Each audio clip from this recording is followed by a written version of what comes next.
In 2020, at the start of the COVID-19 pandemic, the first lockdown in the UK began the weekend that LDC Festival 2020 was scheduled. When this was announced, the LDC team had 1 week to prepare to host the 2020 LDC Festival online, making us one of the first festivals in the UK to take place online. We decided that the LDC Festival 2021 should also be online, and what follows are the recorded events that took place live online during the day. We hosted 2 slots during the day where people could meet and chat. These parts of the day have not been included here.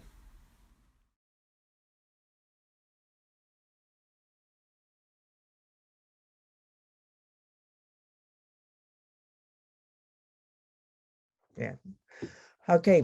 Hi. So I'm Lou Crosby, and I run Ladies Do Comics Leads, or I used to, but we haven't had one since the pandemic. But I'm here not to talk about me, but to talk with Jenny Donaldson, who's from Gnash Comics down in Devon. And what we'd like to do is just help go through a few ideas and questions and so on, and hopefully you'll unravel the mysteries of comic shops for us. And well, I don't know how I ever do that. So can you start by explaining, because many of the people here might not actually know Gnash and they don't know you. So could you explain sort of where Gnash is, how it began, and what made you want to open a comic shop? These are always the awkward questions. Like I still get asked, why did you open a comic shop? And I'm still, after 10 years, trying to work out the answer to that one, really. The shop is situated in South Devon, just sort of halfway between Exeter and Plymouth, in a tiny little town that's more as a 2-street town as far as shops and anything go, called Ashburton, and it's part of Dartmoor. And it was where I was living, and a shop became empty for rent. And for some reason, I found myself saying, I want it. And when they said, what do you want it for? I'd say, I'm opening a comic shop. So I kind of started the process before I'd actually thought it all through. But somehow or other, it kind of just flowed and fitted, though it was slightly panicky when I realized what I was actually doing. And the idea was just basically, I love comics. It's such an open, creative sort of medium. It's often below the radar, so all sorts of things can go on and happen in comics that can't anywhere else. When you look at those zines that people have been producing, and it's explosive, it's exciting, and it doesn't have the same snobbery that goes on in a lot of other art. So it is very sort of supported to people from the bottom up. It's not a big celebrity thing necessarily. So, and the fact that it touches all people, it's there for everybody. It's not a particular medium which only some people would appreciate or so on. So you can have everybody from the 6-year-old kid to the, well, like me, or 70-year-old, 80-year-old ex-university professor are all sort of loving it. It's and everything in between. It's an exciting medium, and it's been really interesting, the development of the shop. It has been a bit of a roller coaster, but it's been very interesting. And when I opened it, I didn't know anybody who had the slightest bit of interest in comics. Not one single person around me. Yeah. And so it was really nice when things started coming into the shop and people came in, and I think, that was how it all started. And I don't know whether that gives a reason for why it started. I don't really know, but that's what it is. Yeah, it does. I mean, I'm assuming you were a comics fan before that then. Oh, yeah. I learned to read on comics. If it hadn't been for comics, I don't think I ever would have got into any books or anything. Like Janet John was just awful, wasn't it? But I remember it. yeah. It's like, who cares? But comics were imaginative and exciting, and then, nice. Yeah. So I grew up on comics. Yeah. Which 60s underground comics, and then and comics have always been developing and changing, haven't they? So each sort of iteration of comics has always brought up something just as exciting. Brilliant. Okay, so What sort of things, I mean, obviously, because you can go into different comic shops and they're totally different and have totally different stock and so on. What sort of things do you stock and how do you decide? And is it all books and comics, and what sort of genres do you specialize in? And is there anything you wouldn't stock? Well, I try to cover all sorts of genres. Mm-hmm. If it's good and it appeals to me, I suppose where I started off was because I didn't know how to run a bookshop or a comic shop or how to even order a book. So I was going to some of the different publishers direct, like SelfMadeHero, which isn't really what you do to do books. But anyway, because I knew they were publishing a lot of really exciting graphic novels and I really liked their work. So I kind of went to different publishers and Nobrow and so on. And then from there also got different names and also people who are working with those companies, and then you see them coming up somewhere else. So it was following sort of little threads of people who I was interested in, but it was also just trying to keep it very open and all sorts of genres. So, yeah, we do Batman, and some of Batman's fantastic anyway, but we do everything as far as I'm concerned. And then you say, what wouldn't you stock? And that gets, yes, I think I do not stock some things, but there's quite a lot of issues around censorship, really, because comics shouldn't be censored. But obviously things that are overtly racist or sexist, misogynist. But then customers come in and want Tintin, and I occasionally say there's more modern comics than Tintin, trying to say it quite nicely that I wouldn't give my children or grandchildren Tintin these days. I really wouldn't, because I think it is of its time, and it is very racist. So it is difficult getting that balance sometimes. But things that are overtly, and Comicsgate and some of the things that are going on that are really overtly quite nasty. I mean, I just tick those names off and never want them in the shop. And there's certain people, comics that I've had in, and never again, not even the people who've published them, do I want in the shop again, without going into details of those people. But yes, at the same time, I find it quite difficult sometimes, because what others would find maybe offensive, I don't find offensive. Mm-hmm. So, all sorts of things about, some parents just want very nice books that don't show anything that's sort of dark in it at all. Whereas I think dark isn't bad as long as it's taking you somewhere. Mm-hmm. Dark is what we all feel and have in our lives at times. So, I think just always sticking away and saying I don't want anything dark for my kids. So that's always a bit of a thing where we have to talk through what's in the books with parents and so on, and just say, look, this is what's here, and you look at it, you look at the artwork, you look at the storyline. But it is a bit quite a tricky area. Yeah, because I think some people still think comics are for kids, don't they? So I know there's they think they're rubbish anyway, so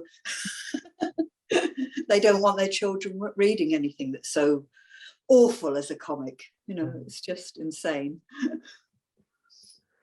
And so that kind of leads us quite nicely to does Gnash have a comics community, and how do you create that, and what sort of events do you have, and is it on is it like an online community as well? Or? Yeah, it is. It's talking earlier about being up at Thought Bubble. And one of the things that's nice about Thought Bubble is I meet some of my online customers who come up and say hi. And so there is a lot online customer base who always keep coming back for different things to Gnash. And the community sort of built itself, really. And it was quite interactive because, customers would come in, find things that excited them, interested them, and then come back to me and be flogging ideas for other comics and books that I should be stocking, or have you read this, and so on. So it did sort of build, and there's a lot of comic artists around this area, which I didn't know at the time. And Wallis has just moved down to this area as well, so that's added to it even more. And so that sort of built as well. So suddenly the shop was getting support and sort of an interactive community that basically gave me sort of ideas and directed me and kind of confirmed, yes, this is the kind of thing we want. I don't do any merchandising. That's one of the big differences, I suppose, between me and my shops, at least, or if I do, it's something really small, but I don't do the loads of T-shirts and toys and so on. I just do comics, basically, whether you, or graphic novels, if you want to call them graphic novels. So, yeah. But the community is great and it's really supportive as well, especially during pandemic. I mean, it was just wonderful. I think I would have just crawled out of the door if it hadn't been for the sort of support that I got from people checking in on me and making sure everything's okay. And that's good. And I think the comic community is supportive anyway. When you go to something like Thought Bubble, there's just such a good feeling, isn't there? It's or this sort of session today. There's a lot of energy and there's a lot of openness in the community. Yeah, I like that phrase about leaving doors open. That people are going through doors and leaving the door open and helping people through them. Yeah, certainly. If you want to find out, you know, how to print something or something like that, you just go up and ask somebody whose work you like, and they usually everybody is always go that extra sort of mile, really, won't they, to sort of give you that support. And comic artists have come in here and supported me, and and it's not even like we've got a train station anywhere near us. It's, you know, it's like it's not just round the corner from where you work or anything like that. So but people have come and just been incredible in lots of ways. That's great. So it's been good. It's obviously been the right decision if it was a decision that I made. Yeah, so one of the things that I was asked to ask you really, and I'm interested in myself, though you do stock some of my things as well, which is great. But do you stock independent self-published books and zines, like some people who are doing their own? Do you stock those? Yeah. And kind of what's the best way of anybody approaching a comic shop? Like, do they approach? What's the best way to approach you, and what's the sort of the do's and don'ts of doing that? Like, what do you prefer people don't do, and so on? Well, one do, I think, is if you've got something that you want to sell in a shop, is to work out your pricing so that you're not shocked, horrified when you find out what they're going to put on top of it. Yeah. I mean, basically, I ask for 40% because I don't do returns. Yeah. Other shops might do less, but that can seem when you standing there with a book that's cost you X amount to publish and print, you put all your life into, and you think you can sell it for like £8 or £10, and it's cost you like £7.50 just for the basics of it. You know, then it's soul destroying. So you've got to think, I'm actually going to ask for enough money on this. I think sometimes people sort of cut themselves back so much and then expect the shop to sell it with basically no sort of margin at all. So I think you've got to be a bit realistic about that and think about, you know, are you going to sell it for less than it actually really cost you to produce the whole thing because you just want to try out and get some feedback? That's fine? Or, you know, have you drawn a line on that sort of thing and say, right, I'm not going to, this is what I'm worth. So I think that has to be established, because otherwise it's quite difficult then to have a discussion about any terms. I usually go around things like Thought Bubble Convention, which I never seem to have enough time when I am up there, but that's what I did last time, and try and see things that I like and talk to people. When we haven't had any conventions like that, it's really hard. The other thing that's sort of easy about kind of going around conventions is that you can pick things up without all the cost of the postage, which gets to a big number as well. I mean, I think that's what I've always done with you. I just pick it up a Thought Bubble. At least then we're both not wasting money on the bit in between, because it is tight margins. The other thing is, it was interesting when you were going through the zines, how many of them had a really stunning cover, you know, and the cover actually means so much, to be able to say to somebody and be able to present it in a shop that this is something about, you know, I want to delve into that. That's given me something that sort of tweaked a bit of interest, and now I really want to open it. And I didn't think covers were so important until I was watching customers in the bookshops and in here. And you realise that's, I suppose I hadn't thought about it with myself either. That's what draws you. And if there's something you think you can understand from the cover, then you're going to go into it. If the cover isn't that particularly interesting, you can't even understand what it's about, you're not probably going to pick it up. So what's your comic about, or your zine about, and who are you trying to sell it to as well, would be sort of really helpful. But I think it's all the do's of the person on the other side, because all I do is say, basically, most of the time, I'm putting 40% on it and I'll pay you for what I think I can sell. And if I don't sell it, it's my problem. It's fairly straightforward. Yeah. But what I need from the other person is enough about it that I can actually sell it, you know, and a price that doesn't make them cry, that they're not actually feeling that they're getting their value out of it, because you've got to get your value out of it as well. I mean, that's basic, isn't it? You're the ones who've got to keep going. Yeah. And I think, just to explain to people, there's two main models, and you buy stock. Like when you've taken mine, you've paid me for the number of books you've had, and then you've sold them, as you said. There's other places where I left things, and then if they sell them, they give me back the money, sale or return, isn't it? Or I get the books back. So those are two main ways that the comics books work. I find we did used to do that, and I've just found it so confusing, and especially as we never ever managed to work out genres very well in the shop.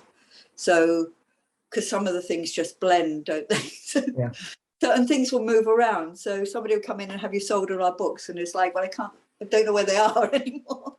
My stock taking has been pretty awful, as somebody who's recently joined us pointed out. So it was much easier, and I'm sure you don't want them back again. And I just feel it's a better, more straightforward deal that, you know, that's that sorted, and then I come back to you if I need more. So I don't take very many, you know, I don't take sort of 10, 20, I just take a few and then try to catch up with people again. Yeah. And is it worth people, do you ever get people who send you like a copy of a zine and say, are you interested in stocking this? Yeah, I get sent PDFs, I get sent them on the comics, I get sent, I constantly get sent through stuff of, would you put this in and sell it? Is that okay to approach you like that? Yeah, it's fine. It's fine. And sometimes, depending on what they expect, I'll say no. Or if it doesn't grab me and I can't think I can actually sell it, you know, but then that's about the information that I get as well. And then there's a preference to also supporting people who are local around this area. And that also, I suppose, makes it's easier, because obviously they can come in and just restock me up easily, and it's not, because postage is just so expensive, isn't it? Roll on all those comic conventions again. So, you know, there's so few comics, independent comic shops and so on. How do you see their future, and how can we support you? I think it's independent bookshops, comic shops, all really struggle because, I don't know how everyone's done over the pandemic either completely. I'm not aware of anybody sort of really going under. And hopefully it'll, you know, there'll be no going belly up in the next sort of year or so. But I think you have to realize we're on very thin margins. I mean, any independent bookshop, you have bestsellers, you have these incredible bestsellers that are just going to fly off the shelf, and, you know, your cash cows. Amazon's got it, Tesco's got 2 for 1 on it, you know, including comics. The same thing goes on Amazon. If they know something's a big seller like Saga, you go on, you find it cheaper there than you probably pick it up in your local comic shop.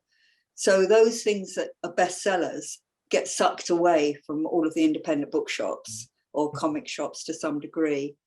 And what we go on is that it's a bit special, that we've got book plates, or it's signed, or we know, or we're selling it because it's local, or so that's what's nice about the zines as well, you know, to say it's a benefit to the shop to say, well, we have these zines, you wouldn't get them anywhere else. Yeah. Particularly, or you'll get them in some independent good shops or up in Gosh Comics or something like that, but you're not going to get them on Amazon. You're not going to get them, you know, they are special, they are different.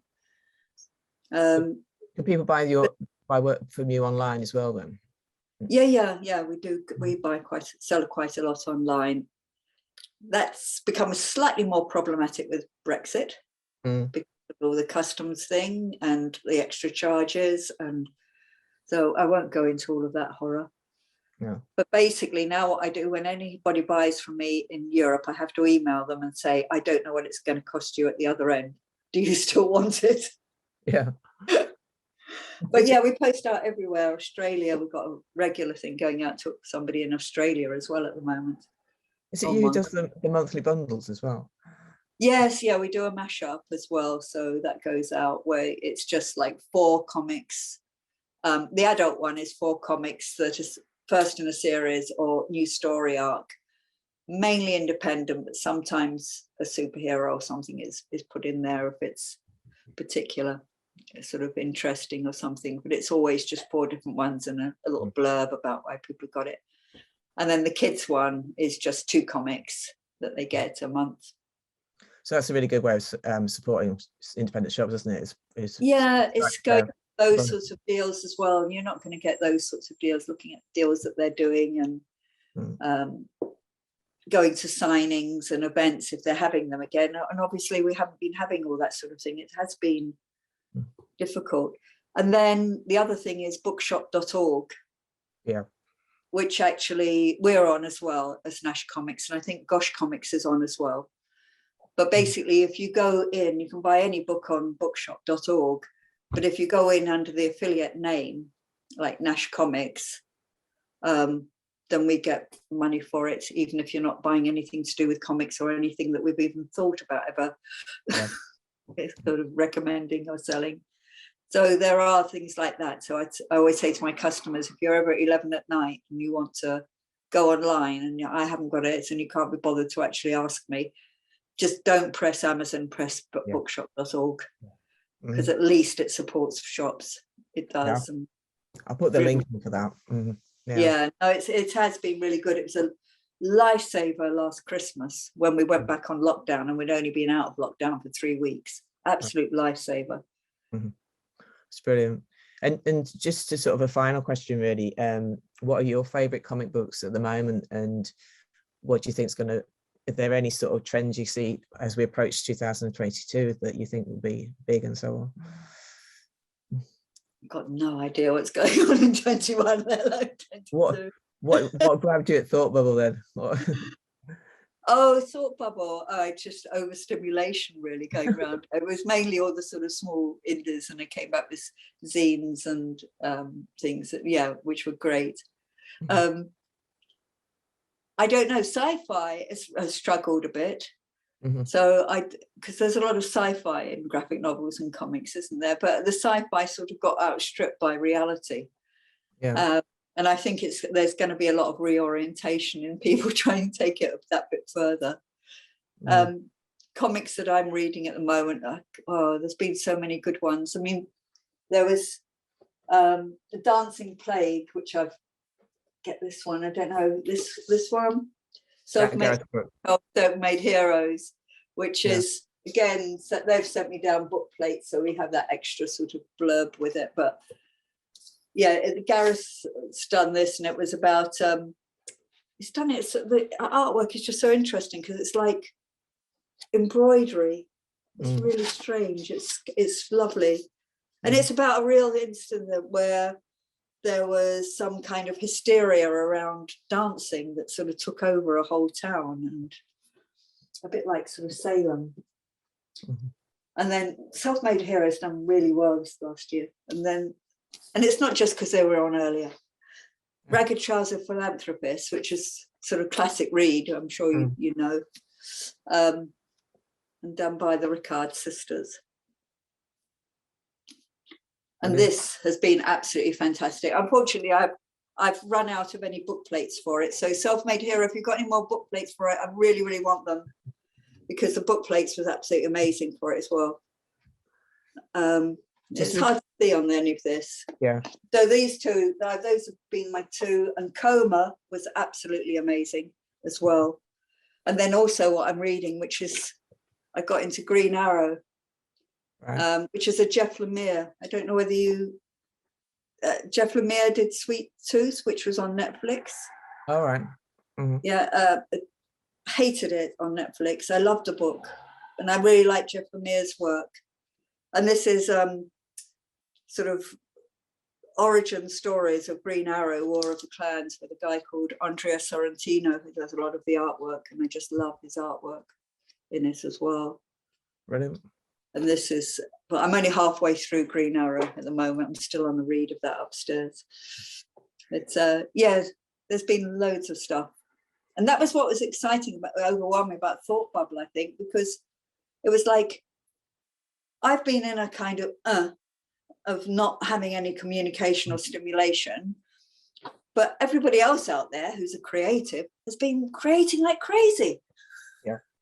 And there's just marvelous stuff, you know. So in the music world, isn't it? It's like everybody's got CDs out. It's great. Well, thank you, Jenny. We've barely left any time for any questions. But has anybody's got questions? But if not, if we haven't managed to ask your questions, if you put it in chat anyway, or then Jenny can answer you as during the rest of the afternoon and so on. Has anybody got anything desperate to ask now? I don't think there's anything at the moment. Thank you for whoever's put the Bookshop org in.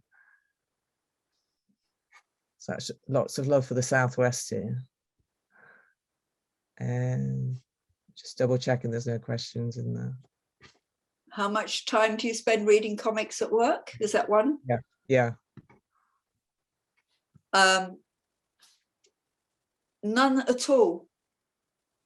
Not when I'm at work. I just it's in the evenings or when I'm not, but I don't sit reading. There's too much things to do. I can't see anything now. I'll put that up. There's too many things to do with orders, packing things up, posting things out, checking, answering things, etc., etc. It seems that's what everybody's idea is, isn't it? You just sit in a bookshop reading, but it doesn't work like that really. So I do read a lot. And Emma Burleigh said she loves Netflix Sweet Tooth. I've got to talk to you, Emma, about it. But then I read the whole book before, so maybe that's, yeah, it was just different. It was different.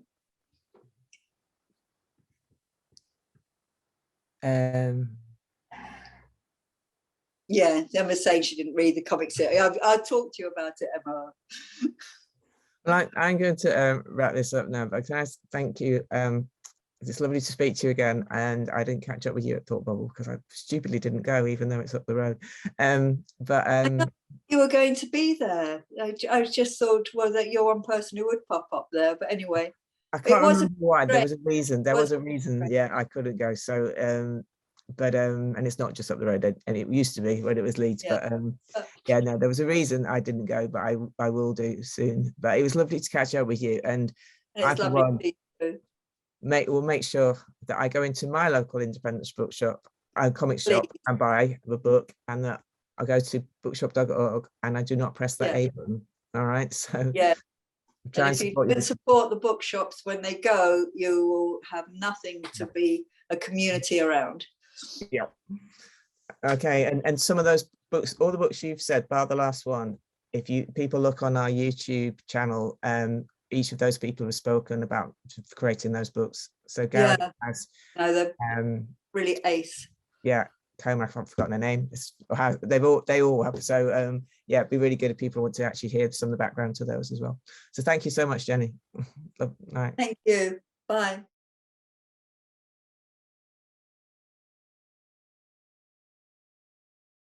Excellent. So our next session is welcome, both of you. Really great to have you part of this. And Rachael and Amy are creating Comics UK that you're going to, I think you've got a short presentation, is that right? That you're going to begin with? Yes, I'll share it just now. So it should be up on the screen. Is that there for everyone? Perfect. Perfect. Yeah, so we'll just do a little brief introduction. So Nicola kindly gave us a little bit there, but I'm Amy Galloway and my co-producer Rachael Davis. We both run Creating Comics UK, and we've been working on producing a web series for YouTube. It's all about celebrating the British comics scene one video at a time. Perfectly put, Amy, and we're very happy to be here today to discuss what goes into making a web series, our origin story, and what we plan for the future. Yeah, so we're going to be doing a bit of back and forth. I'll do a couple of slides, Rachael will do a couple of slides, and then that way you'll get a real insight into each part of what went into making this series and our future things. So for our origin, it was basically due to an event which was being advertised across social media platforms, but many in the spheres which this event was circulating found the event to be exclusionary. And the criticism which was offered, it wasn't acted upon. Instead of implementing some of the changes which were suggested, the event was simply cancelled. So although it claimed to be talking about representation in comics, the reality was quite different, which was kind of what got a lot of us speaking and brought our attention to the fact that authentic representation is way more important than just the illusion or the mention of it being truly representative. So the gap left in the wake of this cancellation inspired British comics professionals on Twitter, such as myself and a few others, particularly in the Scottish comics sphere, to exchange information and begin brainstorming something of our own. So the initial conversations were, it made clear that there was a desire for an event which was both celebratory and inclusive.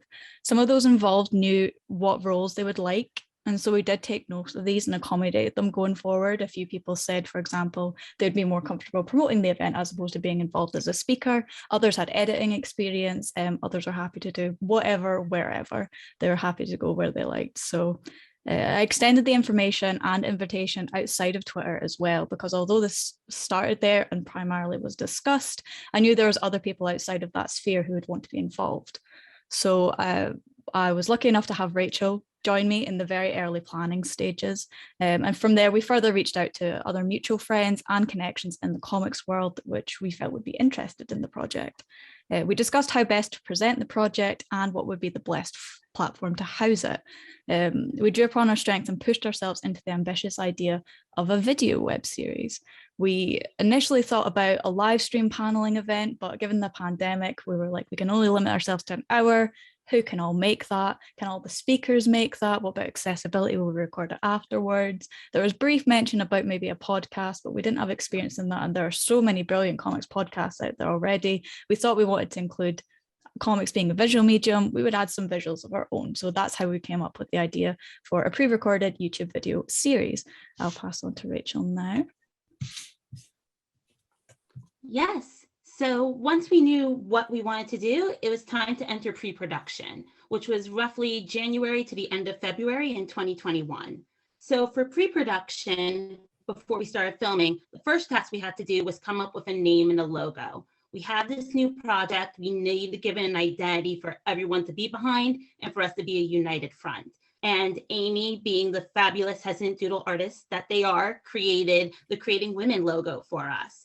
And our name Creating Women wasn't just to show that women who create, but also to emphasize like what goes into creating a woman. So we want our logo to visually symbolize that with the hands, and we wanted to have multiple meetings for people to come in and create their own identity and engage with, which is hopefully be reflected in our video series with people engaging. From there, we also needed to solidify our series format and standards more. So we knew we wanted to do a YouTube series. From there, we decided how many episodes would be appropriate. We settled on 6, plus an additional odds and ends / deleted scenes episodes in case there was more we wanted to discuss with people. We didn't want to cut all of our darlings out completely. And then from there, what do we want to include? So Amy mentioned graphics, but we also decided to include like an introduction. So the questions at the beginning, so everyone could see that. ending credits, so that way we can include everyone's social media so you can make sure to see our speakers, and even definition cards to define certain terms like graphic medicine, to define other identity terms, so that everybody was on the same page and everything could be as accessible as possible. So from there, we decided to draft our interview questions. We had 7 total, 6 per episode, and then a bonus one just to see where the conversation would go.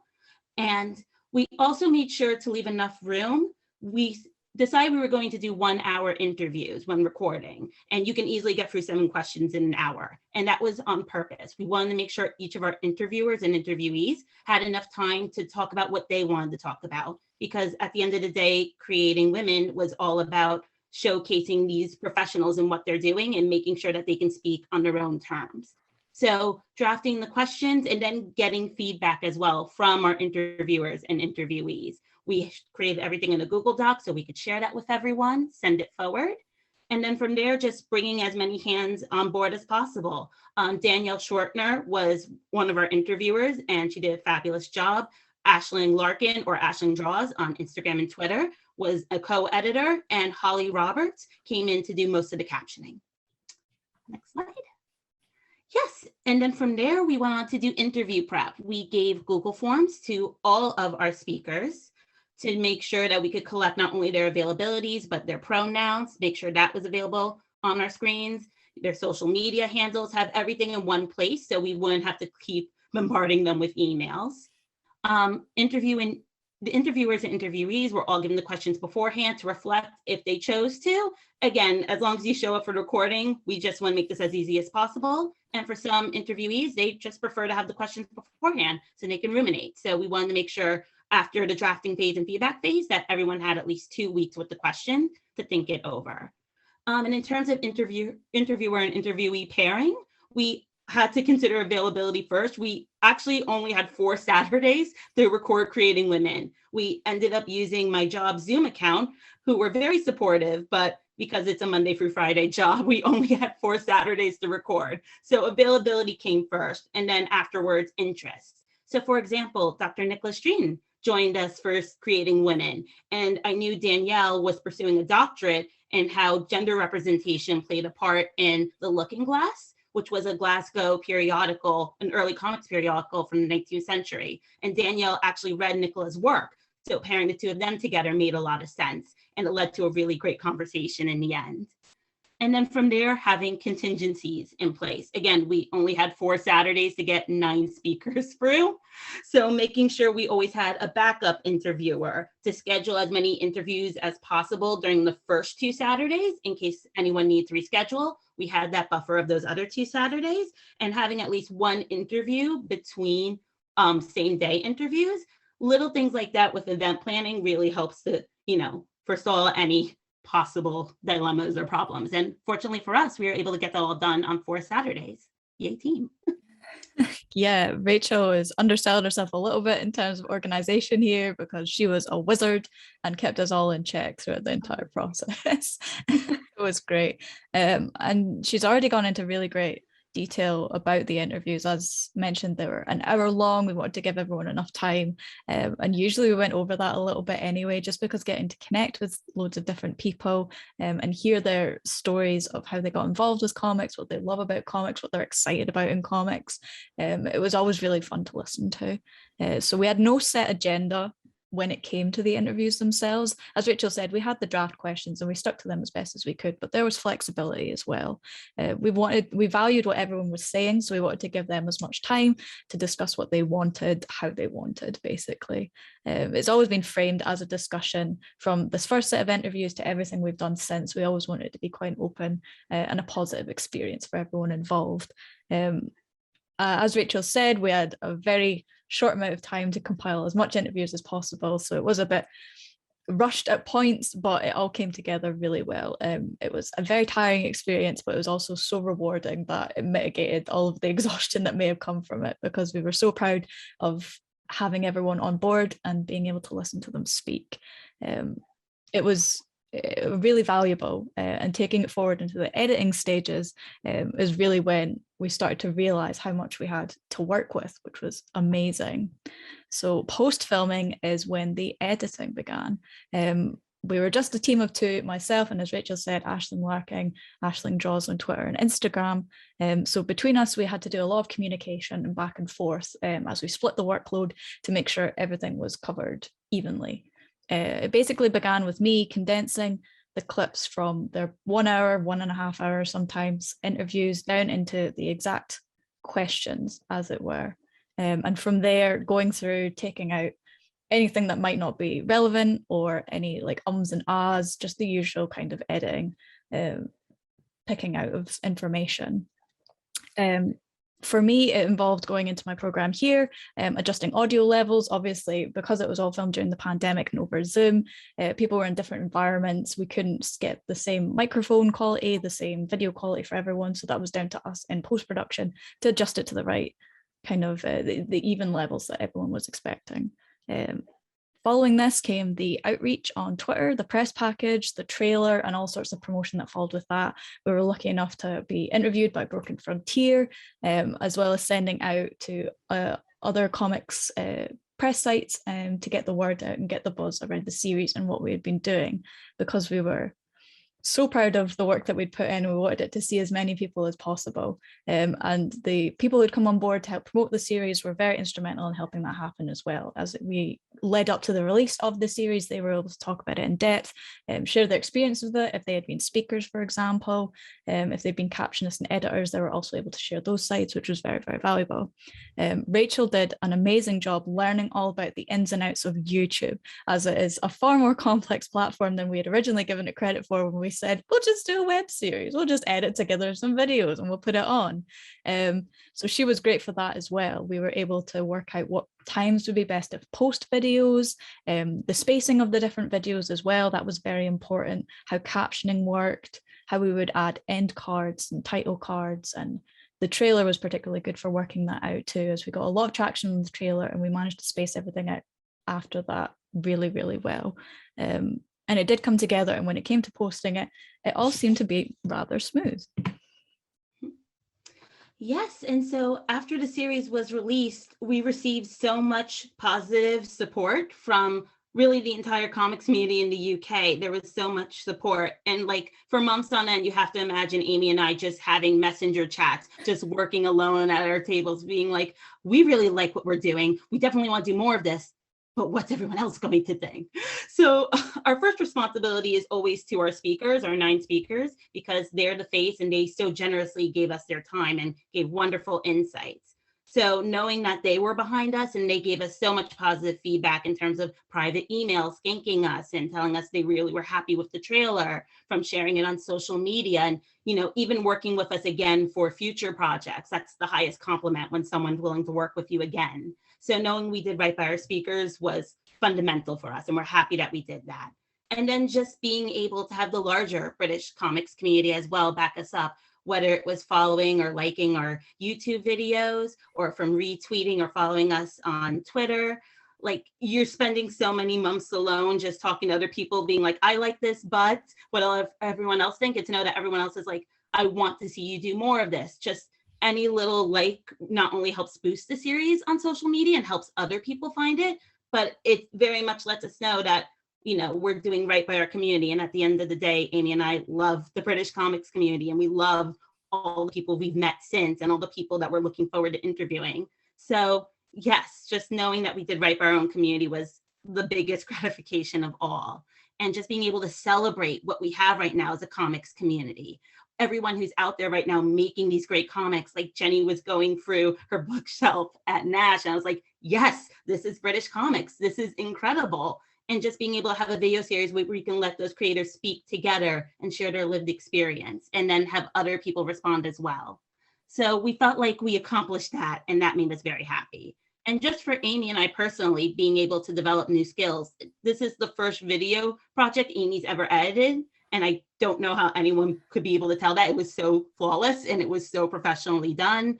I will never stop being in awe of Amy's editing skills.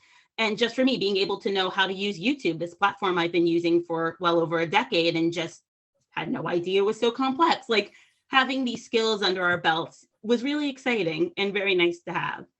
But of course, there were also areas to improve upon, especially for a first-time project. So we're very fortunate enough to receive feedback from our speakers early on. One of our speakers gave us great instrumental feedback in terms of our questions, in terms of how we're wording it, to always make sure that we're not expecting the right answer, but an honest answer. And that's what it comes down to at the end of the day. We don't want to presume answers, so making sure that's always reflected in our wording was vital feedback.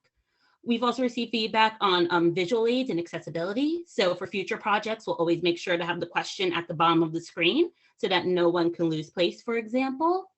And I would argue probably the most visual or visible right now feedback we received is in terms of our name.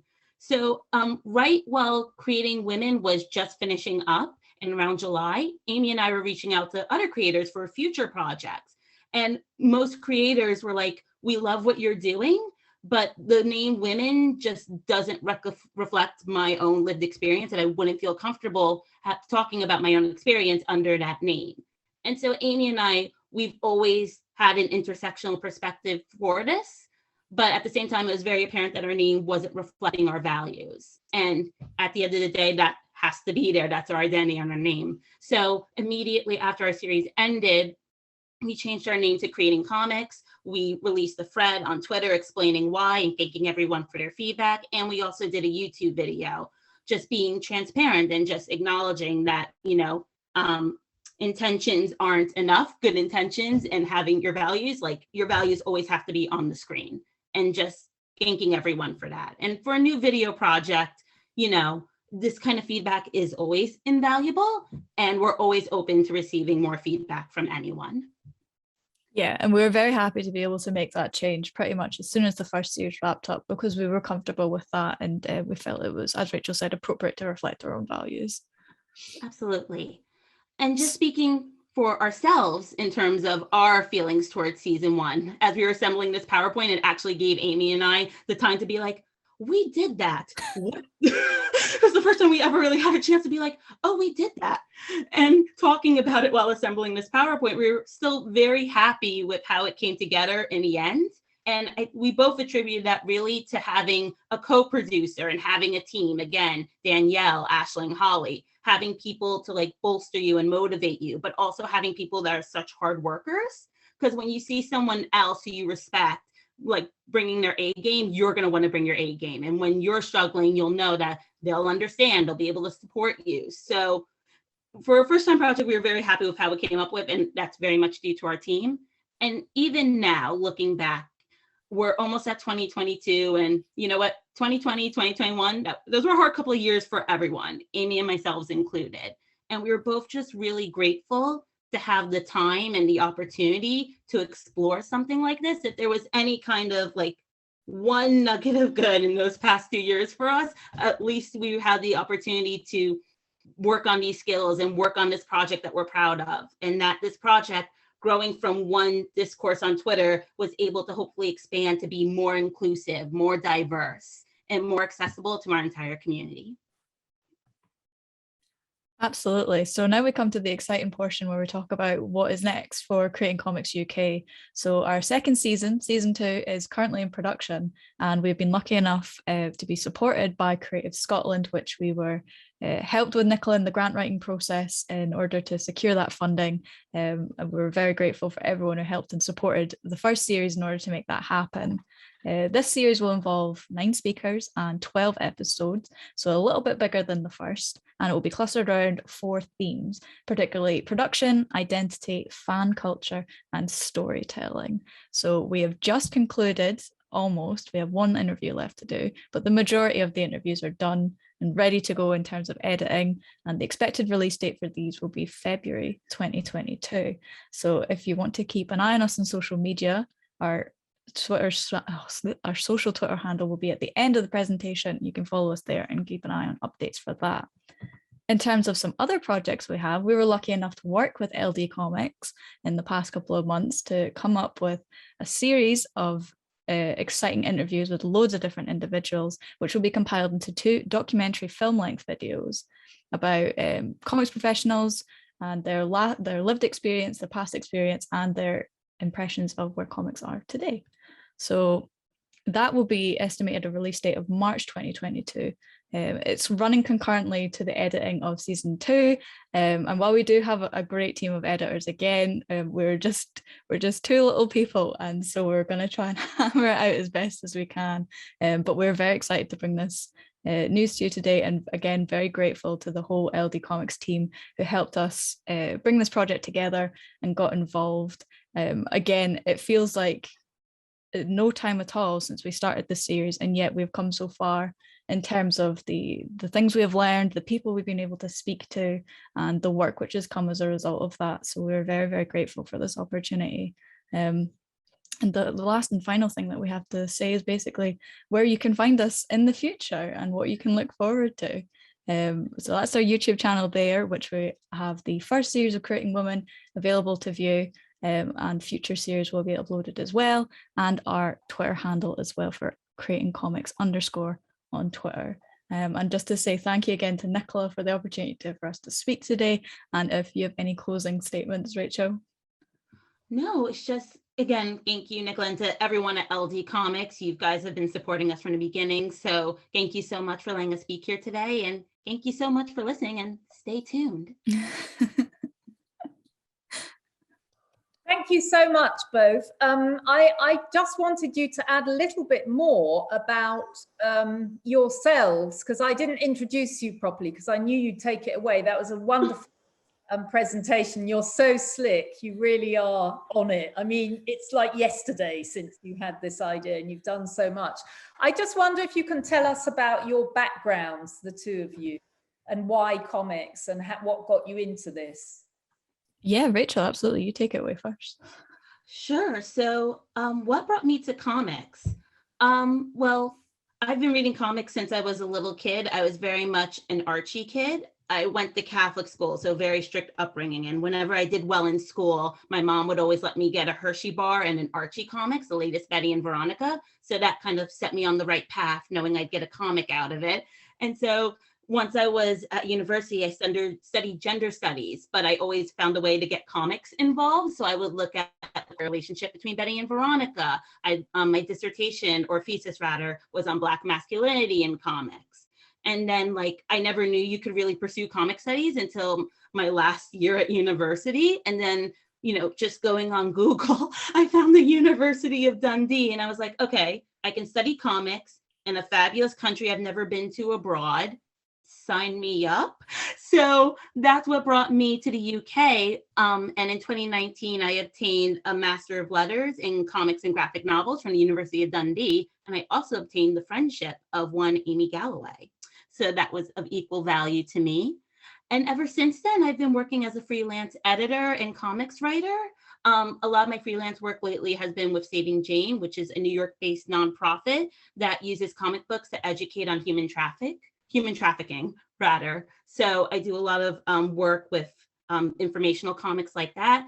I also write for the Comics Beat occasionally, and I'm going to be in some upcoming periodicals, which I don't think I can talk about yet. So I'm just going to hand this over to you, Amy, before I get in trouble. Thank you so much. Much like Rachael, I came into the comics world quite late. So I was at the University of Dundee. I did my undergraduate in English literature and creative writing, but I knew towards the end of that degree it wasn't something I wanted to pursue, and so I asked at the art school if they had a place for me there, and they said, yeah, you could do fine art or you could do comics and graphic novels. So I thought, I'll bite the bullet, I'll do comics and graphic novels. I was lucky enough obviously to meet Rachael there, and a whole bunch of other amazing comics folk as well, which we still keep in contact with today. After completing that course, I was lucky enough to be able to jump straight into the world of freelance illustration and comic art. So I do a lot of work in graphic medicine. I work with the Dundee University. I work with the V&A Museum.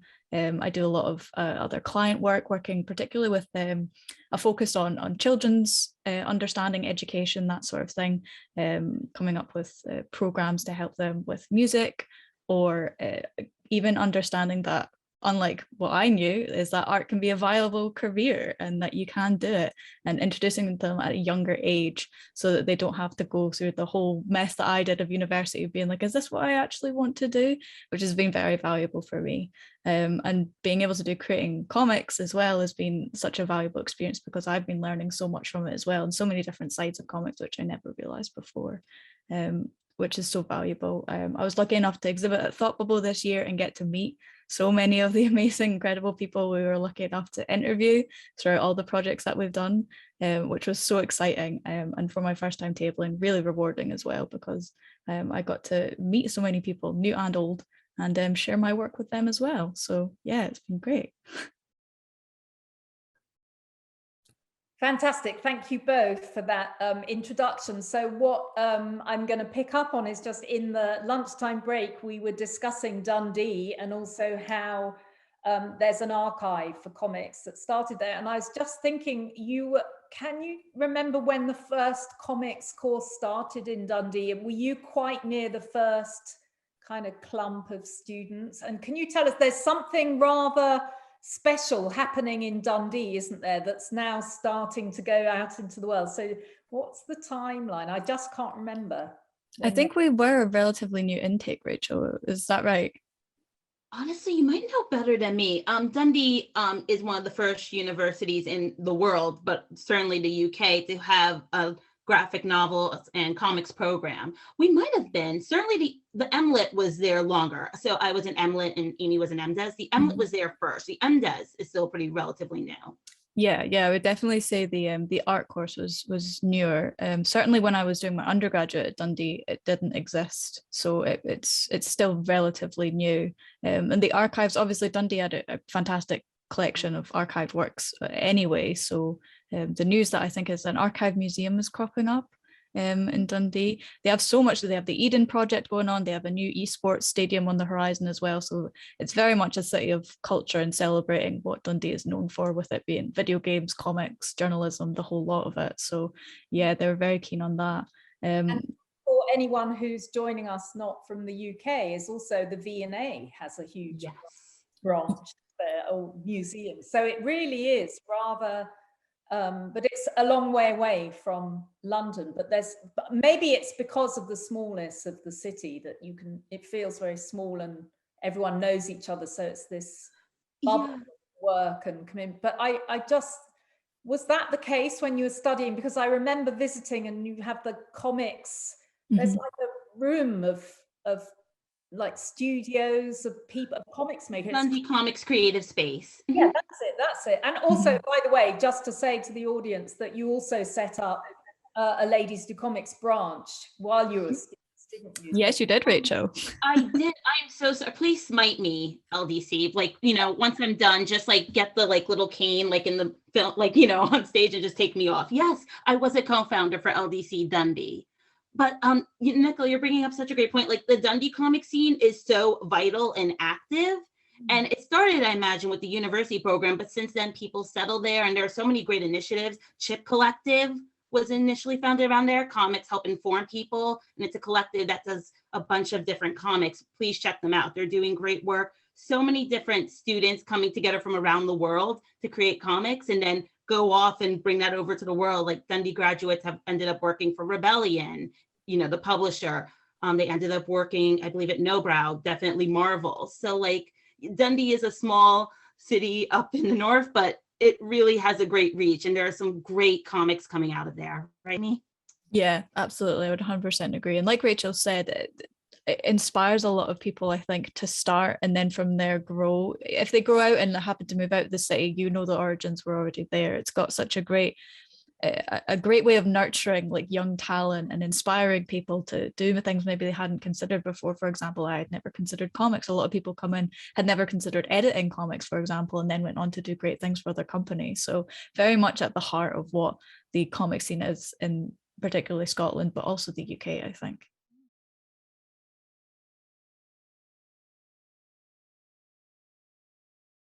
So we're going to have a little chat about winning the Ladies Do Comics, or the LDC prize. And we're going to, all three of us, just do a little presentation about what we won with and where we are at now and what we've been doing since we won the prize. Niki, I'm wondering, would you like to go first, just in case you fall asleep? Sure. Or would you like time waking up? It's up to you. Actually, I'd like time waking up. Let's do that. Okay, fine. Yeah, absolutely fine. So I'll just briefly introduce. So we've got Rima here, who won in 2020, so last year. Rima, Sabina, Aouf, and she won with Hugo. Niki Bañados won with Shivers in London the previous year, that was 2019. And I won the first LDC award back in 2018 with My Other Mother, My Other Self. And just full transparency, I was not part of the Ladies Do Comics team when I won the prize. I stepped up afterwards. Just wanted to make that really clear. So I don't mind kicking off. Or Rima, would you like to go first? How do you feel? Maybe you should, so it's all right. Logical order. Okay, yeah, that's a good idea. All right, so we'll start at the very beginning. So I'm just going to share my screen. Let's see if this works.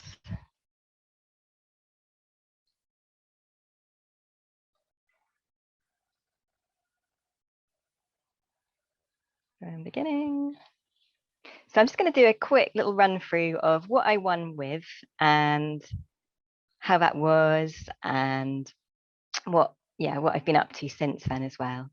So this is the front cover of the zine, the little 12-page zine, which was the first chapter of my graphic novel in progress that I won with in 2018. Just trying to scroll through, but it's being a bit stubborn. Why is that? There we go. Oh, okay. What's the book about? So it's about a transformative period in my life back in 2008 when I decided to trace my birth mother. So she had given me up for adoption when I was 6 days old. And I first made contact with her when I was about 32 at the time. It was actually the day of the financial crash in 2008, although that was pretty background for me with my own personal drama. And this page on the right here, this is the opening page of my zine. It reads, "I want to drag this story up to the surface. My birth mother has always needed to keep it underground. She says, why go digging up the past? Better to put it in a box and try to forget about it." So that was a kind of fundamental tension really between myself and my birth mother, was that although she was very happy to meet me, she wasn't sort of up for digging up the whole story. And I suppose for me, it felt like something I wanted to bring out into the open, whereas for her, it's still very much something she wants to keep sort of suppressed, basically. So her family don't know who I am or that I exist.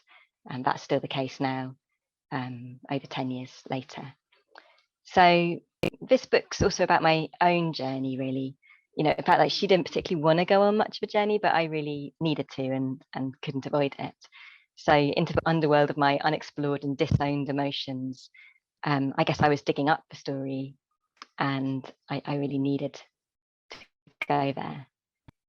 So yeah, the themes it follows, it's about abandonment, longing, rage and grief, passion, and rebirth.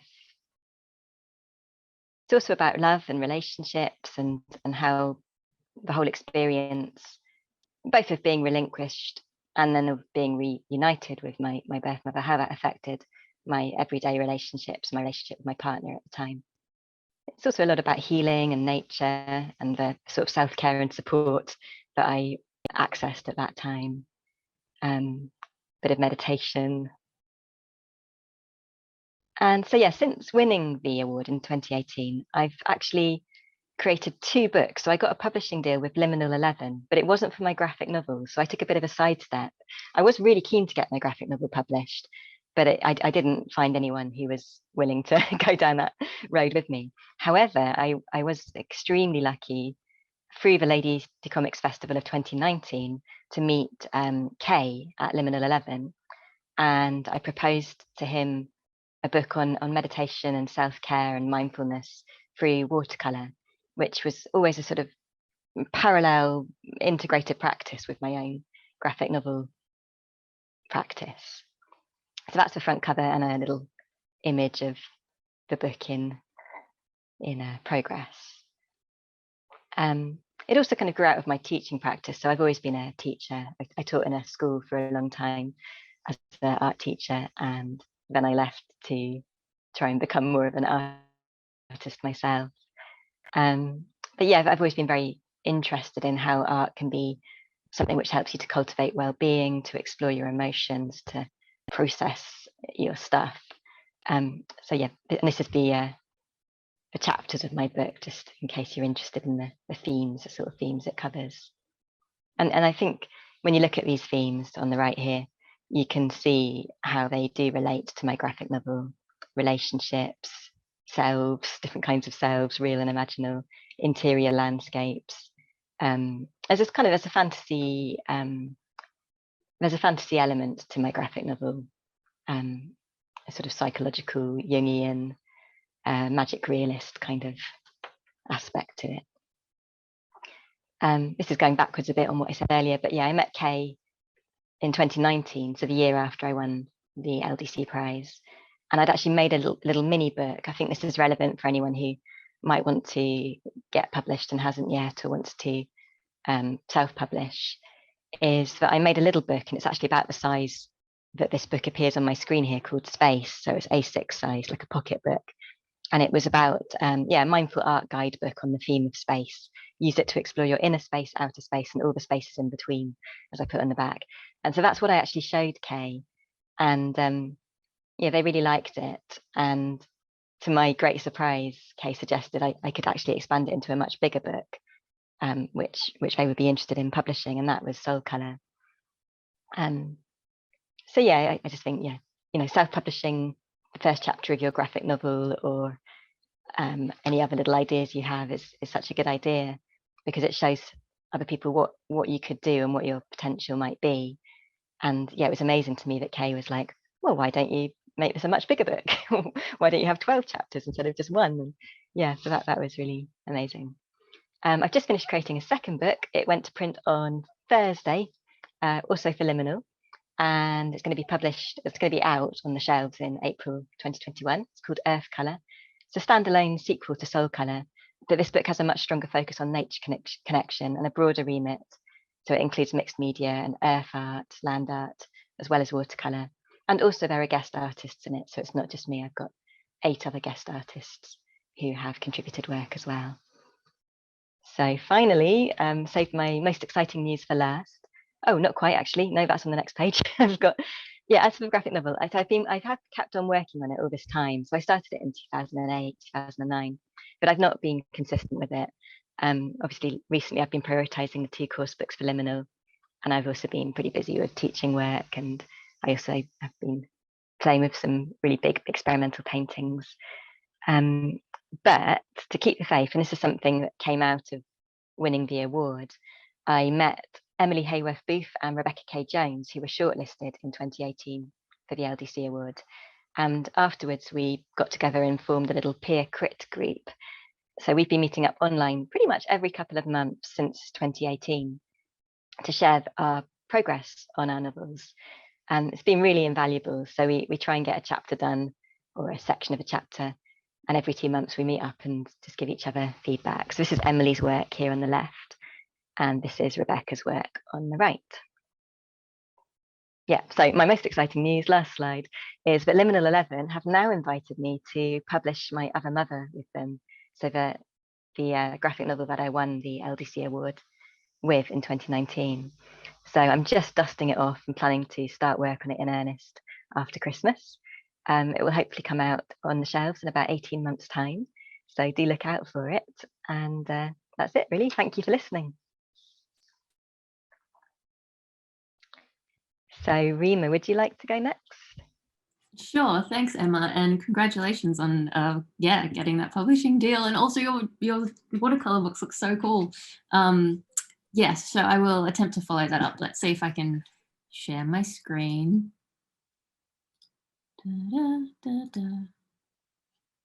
Okay, I believe that is there now. I'll just play that. Okay, so yes, as Emily introduced me, I'm Rima. I'm a journalist. I'm also somewhat an illustrator. And I was inspired to start writing Yugo a few years ago now, and it won the LDC prize last year. In short, it's a biography of my mother that contains the history of Yugoslavia as a nation. Do I go forward? Yes, so if you don't know what Yugoslavia is, that's completely fine. Or if Yugoslavia just makes you think of the wars of the 90s, which were extremely, extremely bad, that is also fine. In fact, that would kind of validate my mission for writing this book. I kind of think that this is a time and a place in history that's been largely forgotten, and that maybe it would serve us to remember it. So the Yugoslavia I'm talking about is this one on the map. It's the Socialist Federal Republic of Yugoslavia, which existed from 1945 to 1992. And it was made up of the states on this map, which now go by these country names and roughly the same borders. One thing I want you to know about Yugoslavia for now is that it was neither part of the West nor the Eastern Bloc in the Cold War. It was actually like sandwiched in between the two, as you can see on the little map. And it kind of like withstood pressure from both of those sides to kind of do its own thing. And that own thing ended up being quite a unique and special political system and moment in time. So yeah, that's the history that this book explores, but within the container of my mother. Who is this person? Yeah, so she's great. She's absolutely one of those people who's led an extraordinary, ordinary life.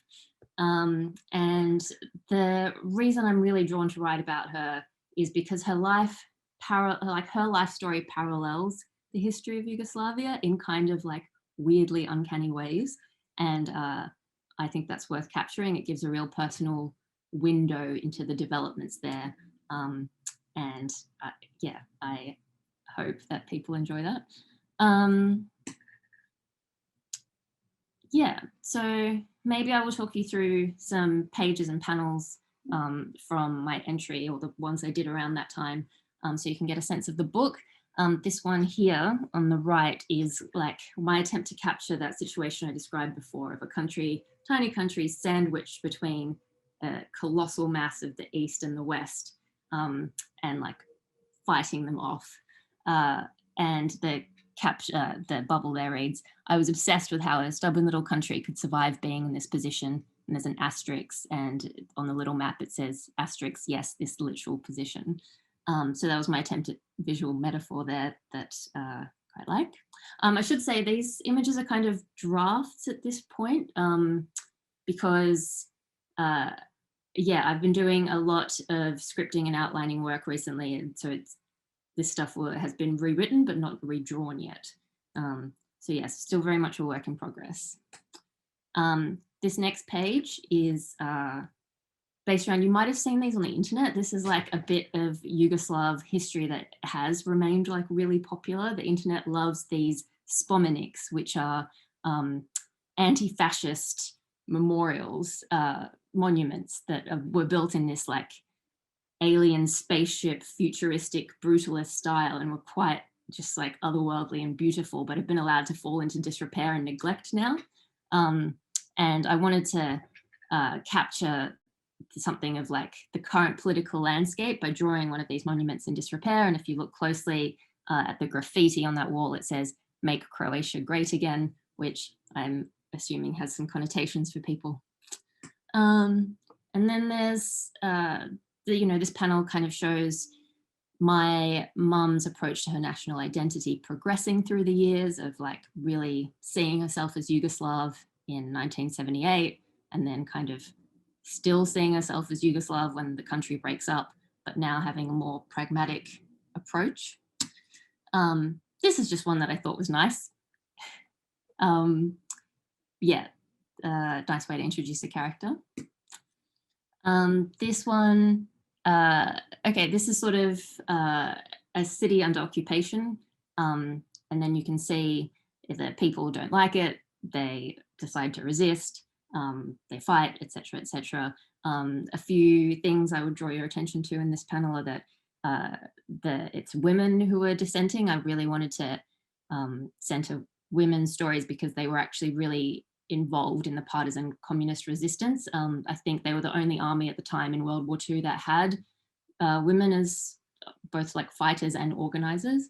And then in the top right-hand corner there, you can see them passing just a regular newspaper, but inside it contains leaflets that's a call to arms, and the text is actual real not the real text, the translated text from a communist partisan leaflet at the time calling for people to resist.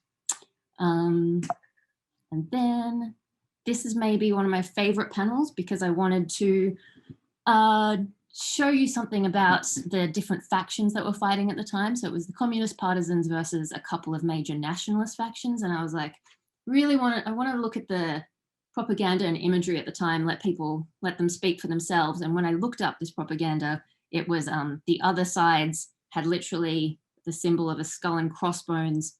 One of the other sides had the Nazi SS symbol. And then you had the much more normal, like raised fist, you know, in a wartime version with arms in arms. So this was just one of those like serendipitous pages where I was like, I don't really have to do a lot of work here at all. Yeah, so that's a little bit of a taster of the pages in my book. It's still very much a work in progress. These are a few quotes that I have found over time that sort of have informed and guided my work.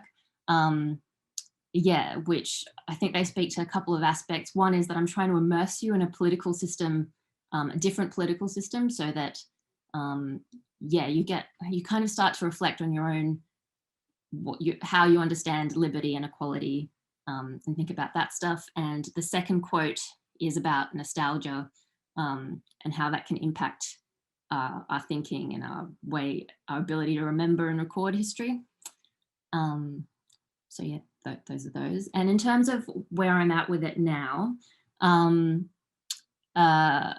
yes, I've had a bit of a pause. I've definitely done some work, but yeah, as Emily so tactfully put it, I've been inconsistent, but it's still a work that I'm very passionate about, and we'll hope to continue going with it in the near future. Yeah. Oh, another thing to draw your attention to with the quotes on this page is the breaking the frame reference there. That is something that I see as becoming quite important teaser for later on in the book. Yeah, so that is my work. Yeah, I'm happy to leave it there and pass it on to Niki. If I can stop sharing my screen. Thank you so much, Niki. Rima, that was amazing. Brilliant. When you're ready, Niki. Stop sharing. Yeah, there we go. Thanks, Rima. That was amazing. I really like how your style like really shows the journalism thing. And then Emma's one is like super personal and intuitive, and then mine's like completely different as well. Where's the share? There it is. Screen 2. Can you tell me when you can see it, and tell me that it's not a page that says secret speaking notes? Okay. All right, so I'm Niki, and this is my comic that won in 2019.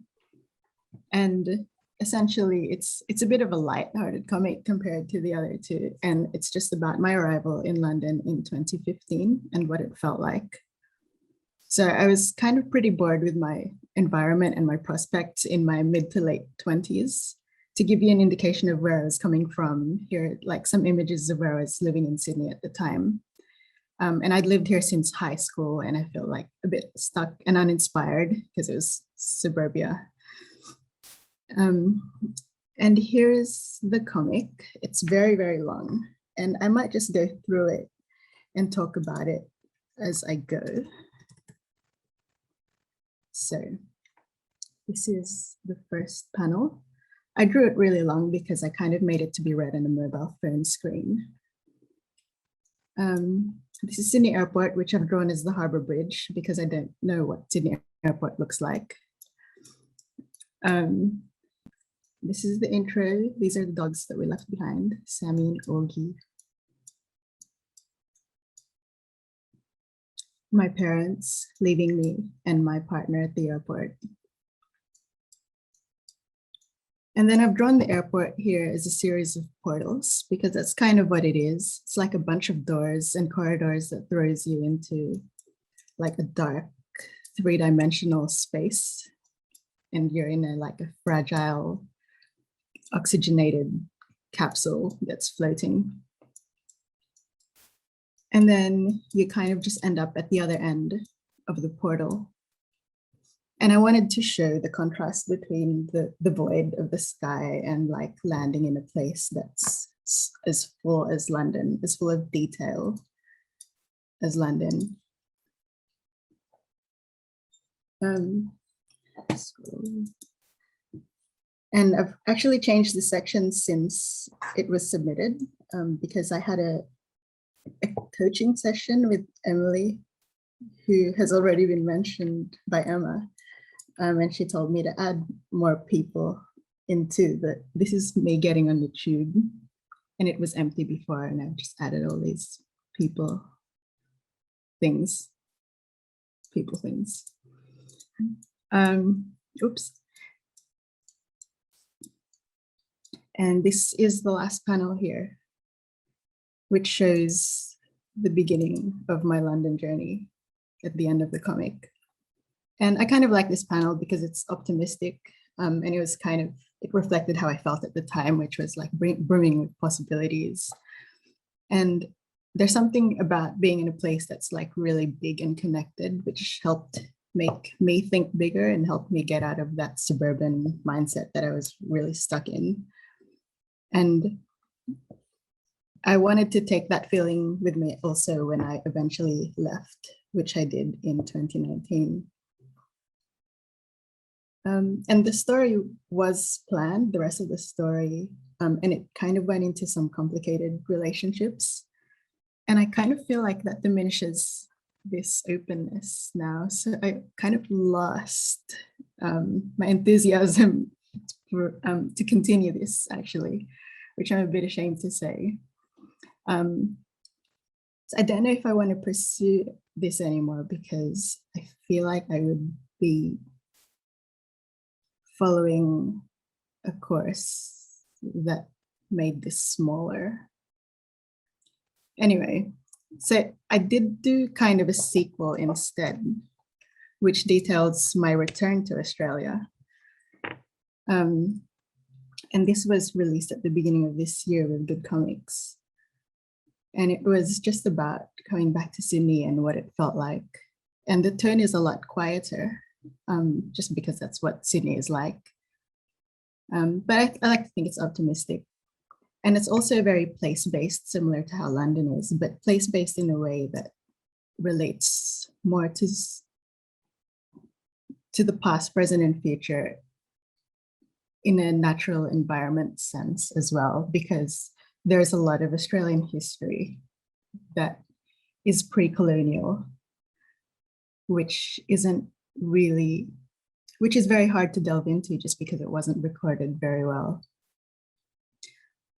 And then just looking forward, this year, I've been kind of wanting to lean away from the autobiography comics because I've wanted to address more environmental issues. So I've been prioritizing learning more about that. So this is me collecting bugs in a stream. I like run a society where I take people outdoors to just appreciate the environment, because I think people need to have touch points to feel like they need to protect it. And this is some volunteering I've been doing. And I guess in a way, even my environmental comics might still end up being autobiographical to some extent, because I use the immersion in real life as much as possible to be able to learn what I want to talk about, because I want my work to be well informed, obviously, and believable. So I just wanted to end on like the last thing I finished so far, which was this short piece. It's just these 4 pages. And it's based on some of the bush regeneration volunteer work that we started doing this year. And took a really long time because I actually painted them really big. So that's how big the pages actually are. And it's the story of how the land holds its own history. So when we think of like bush regeneration, we usually think of it as tree planting, but actually the soil has its own seed bank, and it's got all the right native vegetation for the area already stored in there. And it's just sitting there waiting for the right conditions. And I really like that story. So I made it into this. And that is the end. I'm just looking to make more environmental comics in the future.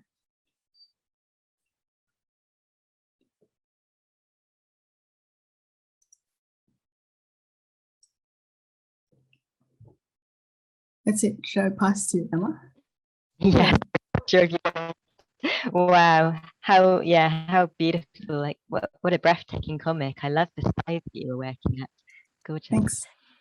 So, there's beautiful comments from people, but I'm curious, does anybody have any questions for all of us or any of us? I have questions I can ask us, if not, but it'd be interesting to know if anyone has any.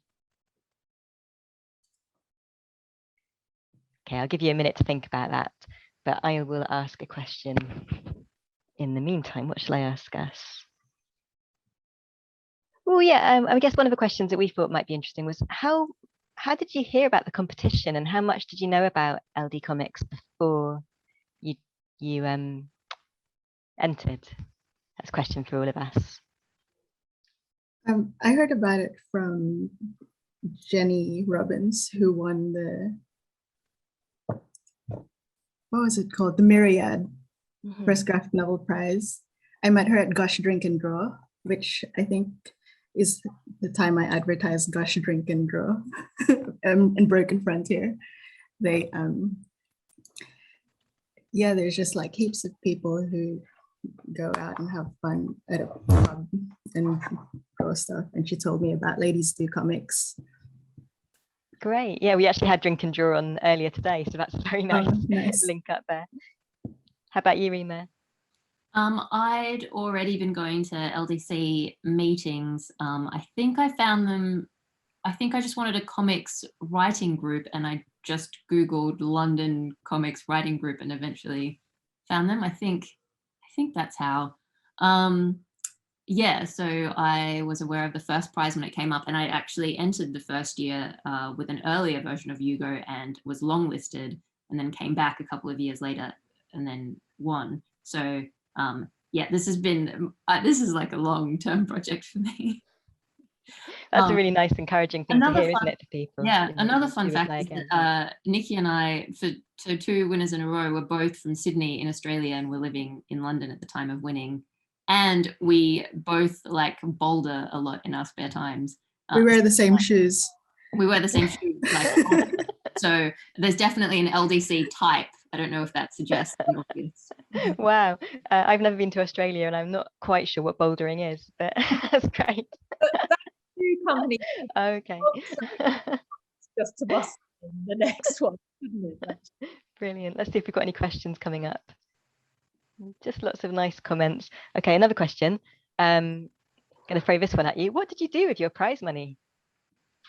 Oh, I will go first because mine is very obvious. I had the good luck and misfortune of winning in 2020, like literally as we were going into the pandemic. So I promptly lost all my work and then lived off my LDC winnings for months.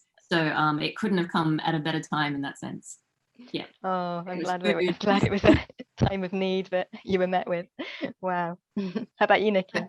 I actually lived off it when I got back to Australia because, I mean, this goes back to the bouldering, but I broke my foot just before I got back to Australia. So I was unemployed for a few months, but it meant that I wasn't stressed at the time. That's how I started working on the next one on return. I was just like working on comics and like being chill about looking for a job. Yeah, great. I spent about £300 of it on other people's comics. I figured it was like a good excuse to build a comics library, is like, you know, research for my book. So that's what I've got up here. This is pretty much my graphic novel library, these top 2 shelves here. and yeah, the rest. Thank you. Any questions yet? Any thoughts? What was I going to ask us? I think we've sort of covered what we've been up to since, haven't we? I mean, I thought it was interesting, you know, talking to you both a little bit on email before we met today as well, that, you know, it's a real long-term project making a graphic novel. And yeah, like this thing of you won't necessarily be able to work on it consistently. And that's partly because of life and needing to earn a living. And also I think the nature of it can often be quite emotionally demanding, so you've got to be in a good place to do it. So I guess just, you know, something for everyone really is that it might take you years and years and years. And, you know, I know that in 2008 I started it. In 2010 I was feeling pretty hopeless about it. And 2012 I was like, I really want to finish this, but, you know, it just feels completely impossible. And like for me, the competition was really helpful because it got me focused. And I was like, okay, I'll get 12 pages looking really good. And I did invest in some mentoring from Paula Knight, who is another LDComics person. And she read my whole manuscript, which was pretty massive, and gave me some feedback. And that was so helpful and really sort of helped me just shape it up a bit. Yeah, so I think it really, for me, like going through that process really kind of helped me sort of sharpen up my game. And even if I hadn't won, I think that process still would have been extremely useful.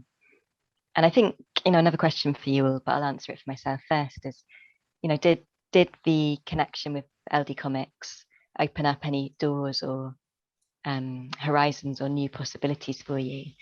And to answer myself, it definitely did. It helped me to feel part of a community and more part of a tribe, and to have more confidence in what I was doing and in my work. And there's nothing like a group of other people who also think that comics are valuable and interesting and important, and who are interested in what you're doing and in what each other is doing, to really